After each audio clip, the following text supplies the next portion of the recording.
High friends, আমি Jayanti. Welcome to Jayanti's life friends. আজকে পয়লা বৈশাখ অর্থাৎ বাঙালি শুভ নববর্ষ। আজকের দিনটা আমি কীভাবে স্পেন্ড করলাম সেটাই তোমাদেরকে ভিডিওর মাধ্যমে দেখাতে চলেছি ফ্রেন্ডস। ডেলি রুটিন অনুসারে আমি গাছে জল দিলাম। প্রথমে ভোরবেলা উঠে মর্নিং আওয়ার্সে বেডরুমে রাখা উইন্ডোর মধ্যে যেসব গাছগুলো ছিল সেই গাছগুলোকে জলে স্প্রে করলাম, ভালো করে জল দিলাম। কারণ প্রচণ্ড গরম পড়েছে, এই গরমে তো এদের যত্ন করতে হয়। ঘরের গাছগুলোতে জল দেওয়ার পর আমি চলে এলাম ছাদে পায়রাদেরকে খেতে দিতে। এখানে অনেক সকালবেলা অনেক পাখি আসে, তো আজকে একটু কম দেখতে পাচ্ছিলাম। যাই হোক, ওদেরকে দানা ছড়িয়ে দিয়ে এলাম, ওরা খাবে। আর আমি এদিকে ভার্সে ডিভাইনের কাছে প্রার্থনাটা কমপ্লিট করে নিলাম, যাতে সারাদিনটা আমার খুব ভালো যায়। এরপরে প্রত্যেকটা বেডরুমে গিয়ে প্রত্যেকটা বেড কভার চেঞ্জ করলাম ফ্রেন্ডস। এক এক করে প্রত্যেকটা রুমে গিয়ে আলাদা করে বেড কভার পাততে শুরু করলাম। এবছর নতুন বেড কভার তো মা কেনেনি, বাট ফ্রেশ বেড কভার রুমে বেড কভার চেঞ্জ করবার পর ফাইনালি আমার রুমে গিয়েও বেড কভারটা চেঞ্জ করে দিলাম। দেখতেই পাচ্ছ, এরপর আমি আমার ডেলি রুটিন অনুসারে মেডিটেশন যোগা করতে বসে পড়লাম ফ্রেন্ডস। এটা আমাদের সবার প্রয়োজন, গুড হেলথের জন্য অ্যান্ড পজিটিভ মাইন্ডসেটের জন্য এটা আমাদের সবার খুব প্রয়োজন। সোজা চলে এলাম কিচেনে এসেই ফার্স্টে যে কাজটা করলাম, একটু সর্ষে বেটে নিলাম। হলুদ সর্ষে জলে ভিজিয়ে রেখেছিলাম, সর্ষে বেটে সর্ষের তেল নিয়ে নিলাম। কারণ চাটনিটা মা বললো আগে করে ফেলতে, তাই জন্য প্যান গরম করবার পর সর্ষের তেলটা প্যানে ঢালবার পর সেটাকে গরম বসিয়ে চিমনি ফ্লেমটাকে হাই করে দিলাম। এরপর আমি পেঁয়াজ রসুন আদা যেগুলো ছিল সেগুলো মা কেটে রেখেছিল, আমি জাস্ট ওটাকে পেস্ট বানাতে বসিয়ে দিলাম। এর মধ্যে আমার তেলটা গরম হয়ে গেছিলো, সেই গরম তেলের মধ্যে আমি শুকনো লঙ্কা কুচো আর সর্ষে ফোড়ন দিলাম, দিয়ে আমগুলোকে বসিয়ে দিলাম। মা বললো এবার কম করে আমের চাটনিটা করতে, কারণ চাটনিটা কেউ ছট করে প্রেফার করে না, আর টকটাকে কয়েকদিন ধরে অ্যাভয়েডই করছে সবাই করে করবার জন্যই রাখলাম ফ্রেন্ডস। আর মা সব আগে থেকেই আম কুটেই রেখেছিল, আমাকে আর কিছু বেশি করতে হয়নি কাটাকুটি, তো ওগুলোর কাজ মাই করেছে। আর এদিকে দেখতে পাচ্ছ আমার চাটনিটার মধ্যে জল দিয়ে চিনি দিয়ে দিয়েছি। অপর দিকে দেখতেই পাচ্ছ পেঁয়াজ রসুন আদা লঙ্কার যে পেস্টটা তৈরি করে নিলাম, কারণ আমার মাটনটার মধ্যে ম্যারিনেট করে কিছুক্ষণ রাখতে হবে। তার আগে মাটনটার মধ্যে একটু লেবু চিপে রেখেছিলাম। তো যাই হোক, পুরোটা দেওয়ার পর দেখতেই পাচ্ছ একটা করে মশলা দিচ্ছি। কাশ্মীরি লঙ্কার গুঁড়োটা একটু দিচ্ছি, এটা জাস্ট কালারের জন্য। আমরা এমনি লঙ্কার গুঁড়ো খাই না, কাঁচা লঙ্কাই খাই, কিন্তু এটা কাশ্মীরি লঙ্কাটা দেওয়ার পর ধনে গুঁড়ো জিরে গুঁড়ো পরপর সব যেগুলো আমরা সবাই জানি সেগুলো দিতে শুরু করলাম। তারপরে একটু সর্ষের তেল ঢালার পর ভালো করে মাংসগুলোকে একসাথে মশলাগুলোর সাথে মেখে নেব। এই ধরনের পদ্ধতি আমরা সবাই জানি, মাংসকে এইভাবেই মেখে রাখতে হয়। সিম্পল ব্যাপার, এটা আমরা সবাই কমন ব্যাপার। তো মাংসের মধ্যে মশলাগুলো ভালো করে মাখিয়ে ম্যারিনেটের জন্য আধা ঘন্টা ঢাকা দিয়ে রেখে দিলাম। এবার ওদিকে কিছু আঙ্গুর ছিল, আঙ্গুরগুলো চাটনির মধ্যে ঢেলে দিলাম, হ্যাঁ, যাতে একটু টেস্ট হয়। তো এটা আমার আগেই দেওয়া উচিত ছিল, যাই হোক দেরি হয়ে গেছে, তো কী করার আছে। এদিকে এবার ধনে জিরে যত গোটা মশলাগুলো আছে না, সেগুলো সব উল্টে পাল্টে দেখলাম, কারণ এগুলো দিয়ে আমার ভাজা মশলা তৈরি করতে হবে। ভাজা মশলা ঠিক বলবো না, গরম মশলাই বলতে পারো, যেটা আমি বাড়িতেই তৈরি করে নেব, কারণ আমি মাটনটার মধ্যে সেই ধরনের ভাজা মশলা ইউজ করব। দেখতেই পাচ্ছ জিরে ধনে মৌরি শুকনো লঙ্কার কয়েকটা দিলাম, আর তারপরে দারচিনি, হ্যাঁ, এরমভাবে যত গোটা মশলা আছে সব একটার পর একটা দিতে শুরু করলাম। লো আঁচে রেখেছি, কারণ সব কটা ঢালা হয়ে গেলে গরম মশলাগুলোকে আমি ভালো করে করব। এদিকে একটু ড্রাই কোকোনাটকেও দেখতেই পাচ্ছ গ্রেট করতে শুরু করলাম। গ্রেটটা করতে করতে যেন হাতে ব্যথা হয়ে গেছিল, তো গ্রেট করা হয়ে গেল। এক হাতে ফোন আর এক হাতে সম্ভব না। যারা ব্লগ করে সত্যি তারা ধন্য, তাদেরকে আমি বুঝতে পারলাম। আমি ফার্স্ট টাইম ব্লগ করছি। যাই হোক, সব গোটা মশলাগুলোকে দিয়ে এটাকে হালকা আছে আমি ভেজে নেব। আজকে মনে হলো একটুখানি ব্লগ করি, তাই আর কি করছি। দেখতেই পাচ্ছ শুকনো ড্রাই কোকোনাটগুলো ওই ভাজা মশলার মধ্যে দিয়ে দিলাম, দিয়ে এবার হালকা আছে ভালো করে এটাকে করব। তা এখনও কিন্তু গ্যাসের ফ্লেমটা চালু করিনি, তাই জন্য হাত দিয়ে নাড়ছিলাম। কিন্তু দেখতেই পাচ্ছ আমার ভাজা হয়ে গেছে। ভাজা হয়ে যাওয়ার পর একটা প্লেটে ঢেলে রাখলাম, কারণ একটু ঠান্ডা হতে দিতে হবে। তাই জন্য, কারণ তারপরে গ্রাইন্ড করব। রেডি আমার ভাজা মশলা। তো এরপরে আলুটা মাংসের জন্য যেটা দেবো ওটার মধ্যে হলুদ মাখাতে শুরু করলাম। তো হলুদ আর লবণ দিয়ে এটাকে মেখে রেখে তারপরে এটাকে সর্ষের তেল গরম করতে দিয়ে সর্ষের তেলটা গরম হয়ে গেলে পরে ওর মধ্যে আলুগুলো ফ্রাই করতে বসাবো। এই তো চলছে কাজ, একটার পর একটা কাজ। প্রত্যেক বছরই পয়লা বৈশাখটা আমি বিজি থাকি সেই ছোটোর থেকে। তখন বাবা মা দুজনই আমাকে হেল্প করতেন, রান্নার সব কাটাকুটি সব করে দিত। তো এখন সময়ের অপেক্ষায় সবাই যে যার মতন বিজি, তাই এবার সেরমভাবে কিছু করতে পারিনি। আগে আরও 10-12টা পদ করতাম, যেহেতু বাবা মা আমাকে পুরো কাটাকুটির দিকটা ওরা করে দিত, আমি রান্নাটা করতাম। আর এখন যা গরম পড়েছে এতগুলো পদ কেউ খাবেও না, তাই বললো অল্পের ওপর দিয়ে কর, বেশি যাস না। তো আমার শরীরটাও ভালো ছিল না, তাই জন্য। আর এইদিকে দেখতে পাচ্ছ ছোটোবেলার একটা স্মৃতি আমার খুব মাইন্ডে সবসময় থাকে, যে এই সময় না রসনাটা খেতে আমার খুব ভালো লাগে। পয়লা বৈশাখ আসলে রসনা না খেলে, রসনার সঙ্গে একটা শৈশবের একটা সম্পর্ক রয়েছে। তাই মাকে বললাম, মা রসনার প্যাকেট এনে দাও আমাকে দোকান থেকে। মা দৌড়ে গিয়ে দোকান থেকে 2 টাকা দামে সেই রসনার প্যাকেটগুলো আছে না, একটা দুটো নিয়ে এলো। এদিকে তেলের মধ্যে দেখতে পাচ্ছ আলুটা ফ্রাই হচ্ছে, অপর দিকে চিনিটা নামিয়ে নিলাম, জলের মধ্যে ভালো করে গুলবো। এটা চিনিটা এমনি ছিল, আমাকে আলাদা করে কিছু করতে হয়নি, ডাস্ট চিনি, তাই জন্য। তারপরে দেখতেই পাচ্ছ একটাতে অরেঞ্জের আর একটাতে ম্যাঙ্গো ঢেলে আলাদা আলাদা করে সেটাকে আবার দুটো বোতলে তুলে রাখলাম, আর দুটো গ্লাসে এক্সট্রা বেঁচেছিল তো সেটাও রাখলাম। এই আমার রসনা রেডি হয়ে গেল, অরেঞ্জ আর ইয়েলো। তারপরে ভাজা মশলা তৈরি করতে যাব, তখন আরেক কাণ্ড। বলে না জীবন অত সহজ না, তো এটা দিতেই দেখতেই পাচ্ছ ঠিকঠাক না করলে, এক হাতে মোবাইল পাকড়েছিলাম, অন্যমনস্ক ছিলাম, সব পড়ে গেছে, মেসি হয়ে গেছে। এদিকে সর্ষের তেলের মধ্যে পেঁয়াজটা দিয়ে দিয়েছি। তো নিজের বোকামির জন্য নিজেই হাসলাম, আর কি করব, মাথা গরম করে লাভ নেই, অনেক কাজ করা বাকি আছে। তাই মাথা ঠান্ডা রেখে এদিকে অপর দিকে আবার আধা যে ভাগটা ছিল সেটা গুঁড়ো করে নিলাম। আর এদিকে এখন পুরো রান্নাঘরটা আমার মেসি হয়ে রয়েছে। এদিকে পেঁয়াজটা ভাজা চলছে, পেঁয়াজটা ভাজা হয়ে যাক। ঘরের তৈরি গরম মশলাটা আমার গ্রাইন্ড হয়ে গেছে, আর এদিকে ঝাঁটা নিয়ে এসেছি। আর কী করব, মেসি যে হয়ে গেছে রান্নাঘরটা, এবারটা ওটা ক্লিন তো করতেই হবে। যাই হোক, এদিকে অপর দিকে মাটনটাকে এবার তেলের মধ্যে দিচ্ছি। পুরোপুরি সবটা দেওয়া হয়ে গেলে পরে একটুখানি ঢেকে রাখবো, দেন তারপরে সব একটা একটা করে মশলা দিতে থাকবো। সবাই যারা ব্লগ করে আমি তাদের দেখে অবাক হতাম যে কীভাবে এত কিছু হ্যান্ডেল করে না, কিন্তু বিহাইন্ড দ্য সিন, ক্যামেরার বিহাইন্ড দ্য সিন যে কী চলে সেটা যারা করে হয়তো তারা বোঝে। আমাকে তো আবার আমার ভিডিওটা আমাকেই শ্যুট করতে হচ্ছে, তাই এক হাতে কখনো কখনো মোবাইলটা পাকড়েও আমি ভিডিওটা শ্যুট করছিলাম। যাই হোক, মাংসটা দিয়ে এবার একটু ঢাকা দিয়ে রাখলাম, এটা সেদ্ধ হোক। আর অপরদিকে বেগুনি করব বলে বেগুনির শেপ কাটবো। বেগুনের দেখতেই পাচ্ছ স্লাইস করে নিয়েছি বেগুনির জন্য। এদিকে মাংসটা কুক করছে, আর এখানে বেগুনগুলো হলুদ জলে চুবিয়ে রাখলাম। আর এদিকে মাংসের মধ্যে লবণ দিতেই ভুলে গেছিলাম, হাবালকে মাংসটা বসিয়ে রেখে ছুটলাম ছাদে, কারণ গন্ধরাজ লেবু পাতা আনতে হবে।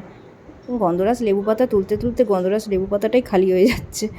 যাই হোক, গন্ধরাজ লেবু পাতা কিছুটা তুলে নিলাম, কালেক্ট করলাম, কারণ গন্ধরাজ লেবুর ফ্লেভার, পাতার যে ফ্লেভারটা খুব সুন্দর হয়। দেখো দেখতেই পাচ্ছ পুদিনা পাতা, গাছ থেকে পুদিনা পাতা পাবো, বাট এখানে অতগুলো হেলদি পাতা নেই, তাই আমি আমার রুম থেকে যে পুদিনা পাতার গাছটা আছে সেখান থেকে কিছু হেলদি পুদিনা পাতা তুলে নিলাম, কারণ বিকালে আমার একটুখানি ফুচকা খেতে ইচ্ছা করছিল, দেখা যাক কতটা করে উঠতে পারি। তাই জন্য যার জন্য আগে থেকে পুদিনা পাতাও তুলে রাখলাম, আর কিছু গন্ধরাজ লেবু পাতাও তুলে রাখলাম। হ্যাঁ, সব কত কাজ করতে হবে এখনও। যাই হোক, সব ঠিকঠাকভাবে করতে পারাটাই হচ্ছে কথা। এদিকে নিচে এসে দেখলাম মাংসটা মোটামুটি কুক হয়েছে, তার মধ্যে আবার টমেটো পিউরেটা দিলাম। দেওয়ার পর একটু একটু করে পেঁয়াজ যে ভেজে রেখেছিলাম সেটাকে দিলাম। দেওয়ার পর মশলাটা যেটা আমি বানালাম ঘরে সেইটা ছড়িয়ে দিলাম, দিয়ে গন্ধরাজ লেবু পাতা দিয়ে দিলাম। দেখতেই পাচ্ছ, দেওয়ার পর ভালো করে আবার নেড়ে নিলাম। নাড়া হয়ে গেছে, নাড়া হয়ে যাওয়ার পরে আলুগুলোকে ওর মধ্যে দিয়ে এবার ভালো করে আর একটুখানি নেড়ে চুড়ে নিয়ে ওর মধ্যে জল দিয়ে দেব। তো মধ্যে আমার ভাই কিচেনে এসছে, ওর পাতা দইটা ও পেতেছিল, সেই দইটা দিয়েও ঘোল খাবে। তো আমাকে ভিডিওটা শ্যুট করতে পারলাম না, কারণ আমি নিজের কাজটাও করছিলাম। তো মাংসের মধ্যে দেখতেই পাচ্ছ জল ঢেলে নিয়েছি। জল ঢেলে নিয়ে তার মধ্যে একটু সমস্ত চিনি টিনি দিয়ে ঘি দিয়ে রাখে অন্য একটা প্যানের মধ্যে তেল বসালাম, কারণ আমরা অন্য সাদা তেল দিলাম, কারণ এখানে এর মধ্যে বাদাম ভাজবো। তো দেখতেই পাচ্ছ তেলের মধ্যে কাঁচা বাদাম দিয়ে দিয়েছি। কাঁচা বাদামটা ভাজবো, পরপর দেখতে থাকো ফ্রেন্ডস।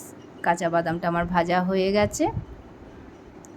ভাজা হয়ে যাওয়ার পর এই যে এখানে দেখতেই পাচ্ছ আগের দিন রাত্রেবেলা না সকালে মর্নিংয়েই বোধহয় মা আলুগুলোকে না গ্রেট করে রেখেছিল। ছোটো ছোটো আলু, ঝুড়ি ঝুড়ি আলু ভাজা না হলে চলে, তো মা এটা কেটেই রেখেছিল।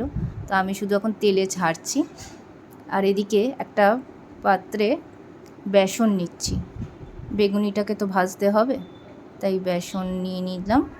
তো বেসন নিয়ে নেওয়ার পর ওর মধ্যে একটুখানি পিঞ্চ অফ হলুদ দিলাম, সল্ট দিলাম, কালো জিরে দিলাম, হ্যাঁ, একটুখানি লাল কাশ্মীরি লঙ্কার গুঁড়ো দিলাম, দিয়ে ভালো করে ওটাকে নাড়াচাড়া করে একটুখানি সর্ষের তেল দিলাম। আর এদিকে আমার ঝুড়ি ঝুড়ি আলু ভাজাগুলোকে ভেজে ভেজে তুলছিলাম। ঝুড়ি ঝুড়ি আলু ভাজাগুলো করে এদিকে চালটাও দেখতে পাচ্ছ গরম হয়ে গেছিলো, আমার খেয়ালই ছিল না। এদিকে তারপরে মা দৌড়ে এসে জলটাকে কমালো, দেওয়ার পর আমি চালটা দিয়ে দিলাম। হ্যাঁ, তাওয়া হলো, এটা হচ্ছে। আর এদিকে দেখতেই পাচ্ছ বেগুনগুলো স্লাইস করেছি। তো এটা আমি বেসনটা ভালো করে ব্যাটারটা তৈরি করে রেখেছি। তো আমাকে স্নানে যেতে হবে, তাই আমাকে ওখান থেকে সরে যেতে হলো। তো এসে দেখছি মা পাঁপড়গুলোও ভেজে রেখেছে, কারণ এই পাঁপড়গুলোকে একটু এবার স্নান টান করে টোরে এসে এই পাঁপড়গুলোকে ফার্স্টেই কিচেনে ঢুকে গেছি, দিয়ে এগুলো সব কটা একসাথে মিশিয়ে দিলাম ঝুড়ি ঝুড়ি আলু ভাজাটার মধ্যে। কাঁচা বাদাম, পাঁপড় যা আছে সব ক্র্যাক করে করে দেখতেই পাচ্ছ দিয়ে দিয়েছি। তো যেটা না বললে হয় না, আমার ফ্যামিলি মেম্বাররা যদি আমি হেল্প না করতো তাহলে সত্যি আমি এত কাজ কখনোই করে উঠতে পারতাম না। যাই হোক, বাইরের কাজগুলো ভাইরা করেছে, এনে দিয়েছে, যেটা যখন দরকার মা বাবারা করে দেয়। যাই হোক, এখন সময় হয় না, তাই তো বেগুনিটা ওদিকে বসিয়ে দিলাম। এখানে মাটির যে বাটিগুলো আছে ধুয়ে রাখলাম, এবার মাটির থালা আর নিয়ে আসিনি। যাই হোক, বয়ে বয়ে নিয়ে আসাও একটা ঝামেলা। তো বেগুনিগুলো একটা একটা করে বসিয়ে দিলাম। এর ফাঁকে গরম হচ্ছে, আর দেখতেই পাচ্ছ ওগুলো রেখেছি। দিয়ে একটুখানি ঠাকুর ঘরে এলাম। এসে মা পুজো দিয়ে রেখেছিল আগের দিনই, ঠাকুরকে সমস্ত নতুন বস্ত্র পরিয়ে পরিষ্কার পরিচ্ছন্ন করে ঠাকুরঘরটা রেখে মা খেতে টেতেও দিয়ে এসেছিলো। যাই আমি গিয়ে একটুখানি দর্শন করলাম। ঈশ্বরের দর্শন না করলে বছরের প্রথম দিন, তার আশীর্বাদ সব থেকে বড় দরকার। তো তার আশীর্বাদ ছাড়া কিছুই হয় না এই জগৎ সংসারে। পেয়েছি, তার জন্য তাকে গ্র্যাটিটিউড জানাই। এরপরে পার্সেল করে চলে এলো পোলাও। এবার আর বাড়িতে পোলাও করবার টাইম হচ্ছিল না বলবো না, শরীরটা ভালো ছিল না, তাই ভাইরা বললো, মা বললো, বাবা বললো যে এত বাড়াতে হবে না, আমরা অর্ডার দিয়ে দিচ্ছি। তো যাই হোক, ওরা অর্ডার দিয়ে দিয়েছিল পোলাও, নাহলে আমাকে করতে হতো। বেগুনিগুলো এদিকে ভেজে তুলে রাখলাম। এই কাজু বরফি দেখতে পাচ্ছি, এই আমার গোপালের খাবারের থালা সাজালাম, গোপালকে খাবার পরিবেশন করব। আমাদের বাড়ির ছোট্ট গোপাল আমার রান্নাঘরেই বসে রয়েছে, তার খিদে পেয়ে গেছে, তার খাবার টাইম হয়ে গেছে, তাই তাকেও বছরের প্রথম দিন সুন্দর করে কলা পাতার মধ্যে করে সাজিয়ে দিলাম আর জল দিয়ে দিলাম। খাও গোপাল, এবার তুমি তোমার খাবার খাও, আমি অন্য কাজ সারি। এইদিকে প্লেটের মধ্যে করে সমস্ত খাবারগুলোকে ডাইনিং টেবিলের ওপর সাজিয়ে রেখে আমি একটুখানি ভিডিও তুললাম সব খাবারে। তো বাঙালির বর্ষবরণের দিন বলে কথা। আর এই দিনটা আমি সেই না জানি স্কুল লাইফ থেকে এই দিনটার প্রতি আমার খুব এক্সাইটমেন্ট খুব থাকে, কারণ আমি যা রান্নাবান্না করি এই দিন খুব ভালো মতন গুছিয়ে রান্না করি, পরিবার পরিজন আপনজন সবাই মিলেমিশে যাতে একসাথে বসে খাওয়ায়। অন্য দিন তো আর একসাথে বসে ওরমভাবে খাওয়া না, সবাই যে যার কাজে ব্যস্ত থাকে। তো একটা দিন আমি মনে করি ফ্যামিলির সবাই মিলে খাওয়াটা খুব দরকার। তো এরভাবে একটা একটা করে প্লেট সাজালাম। তো মাও হাতে হাতে করে হেল্প করে দিচ্ছিল। তো একটা একটা করে আমি প্লেট সাজালাম এরমভাবে, ভাতগুলো পোলাওগুলোকে সব একসাথে মিক্সড করে প্লেটগুলো ভালো করে সাজিয়ে নিলাম।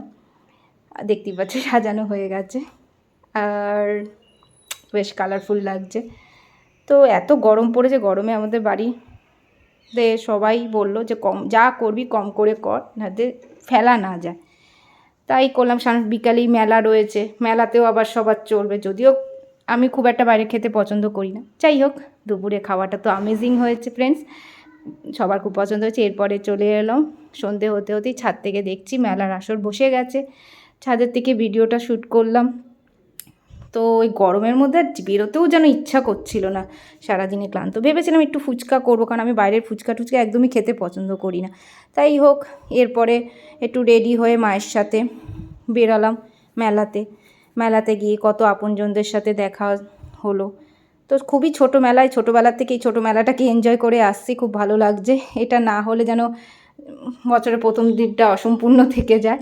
তো বাড়ির সামনেই মেলা, তো দেখতেই পাচ্ছ যতটা পেরেছি ভিডিওতে ক্যাপচার করেছি। প্রত্যেকটা ছোটোখাটো স্টলগুলোকেও সুন্দর করে সাজিয়ে বসেছে সমস্ত ব্যাপারীরা, তো সেগুলোকেও সুন্দর করে ভিডিও করে তুলে রাখলাম আজকের দিনটা। এটা চড়কের অ্যাকচুয়ালি মেলাটাই, দেখতেই পাচ্ছ চড়ক হইতে শুরু করছো 3-4টের সময়, খেতে খেতেই অনেক বেলা বেড়েছে, তাই আর যাওয়া হয়নি। এইবার মেলায় গিয়ে দেখি ভাইয়ের জল ছত্র, ছোটো ভাই একটা জায়গায় সংস্থার সাথে জোড়া রয়েছে, তো ওখান থেকেও জল ছত্র করছে, তো ওর সাথে একটু ফটো ভিডিও ক্লিক করে নিলাম। বড়ো ভাই আমাকে আইসক্রিম কিনে দিল, আমাকে আর মাকে দিয়ে। আমি দেখো আজকে সাজুগুজু করেছি, গরমে এই সাদা শাড়িটা আমি পয়লা বৈশাখের উপলক্ষে কিনেছি। তা লাস্টে আর এটাই কেন বাদ যায়, তো সেজে গুজে সুন্দরভাবে সেজেছি। আজকের দিনটা তোমাদের এইভাবেই কাটলো, তোমাদের কেমন কাটলো অবশ্যই জানিও। আমার দেখো, তারপরে ফটোশ্যুট করলাম, মেলায় গিয়ে কিছু আপন মানুষদের সাথে দেখা হলো, তাদের সাথে হালকা করে সেলফি ক্লিক করে নিলাম, ছোটো ছোটো বোনদের সাথে, ভাই বোনদের সাথে, হ্যাঁ ভাই মা যাদের সাথে দেখা হলো করলাম। আমার বরাবরই বছরটা এরম পয়লা বৈশাখ এরমভাবেই কাটে। তো এই বছর আমি ভাবলাম না, আমার পয়লা বৈশাখটাকে আমি যেভাবে কেটেছে এত বছর ধরে, সেটাকে আমি সুন্দর করে তুলে রাখবো। তাই জন্যই ছোট্ট করে ভিডিও করলাম। আর ভিডিওর পর তারপরে দেখো কতগুলো পিকচারও শ্যুট করলাম সাজুগুজু করে। আফসোসের বিষয়বস্তু কোনটা জানো, এতগুলো বছর ধরে এই পয়লা বৈশাখের দিনটাকে আমি এরকম সুন্দরভাবেই কাটিয়ে আসছি, কিন্তু কোনো জিনিসের আজকে ভিডিও পিকচার আমার কাছে নেই। তো এবার ভাবলাম যে না, এবার যাই করি না কেন সেটা সুন্দরভাবে সাজিয়ে গুছিয়ে তুলে রাখবো। আর সব মিলিয়ে আমার খুব সুন্দর কেটেছে। তো সব মিলিয়ে আমার পয়লা বৈশাখটা তো দারুণ কাটলো এবার। কিন্তু সবথেকে ওই যেটাই বলার বিষয়, যে ছোটো থেকে এই বছরটাকে আমি এত সুন্দরভাবে এনজয় করে আসছি, এর থেকেও আরও বেশি বেশি আইটেম তখন করতাম। আর কোনোবারও এরকমভাবে রেস্টুরেন্ট থেকে কিনে নিয়ে আসার প্রয়োজন পড়েনি, তো এবারই আনা হলো, আর কিছু করার ছিল না। যাই হোক, একটু মনটা খারাপ হয়ে গেছিলো। তো ঘরের জিনিসের টেস্ট আর বাইরের জিনিসের টেস্টের মধ্যে অনেক তফাৎ। আমি তো গর্ব করে বলতে পারবো যে যথেষ্ট ভালো করি বাইরের থেকে। যাই হোক, যেটুখানি পেরেছি প্রত্যেকটা মুমেন্টগুলোকে ক্যাপচার করেছি, ছোটো ছোটো মুমেন্টগুলোকে। আর আমি তো সবসময় আমার বাড়ির যে কোনো অকেশানে এরমভাবে চেষ্টা করি, ছুতো খুঁজি যে পরিবার পরিজনের সাথে একসাথে মিলেমিশে এনজয় করবার। আর তার জন্য যদি খাটনি প্রয়োজন পড়ে তো করি, কেন এটা আপনজনদের মুখে যখন হাসিটা দেখি তখন এটা স্যাটিসফাই হয়ে যায় যে না, দিনটা আমার ভালো কেটেছে, পরিবার পরিজন হ্যাপি। আর বলার কিছু নেই ফ্রেন্ডস। তো তোমাদের যদি আমার আজকের ব্লগ ভিডিওটা ভালো লেগে থাকে তো প্লিজ লাইক করো, কমেন্টস করো আর সাবস্ক্রাইব করো আমার চ্যানেলটাকে। Thanks for watching friends, by.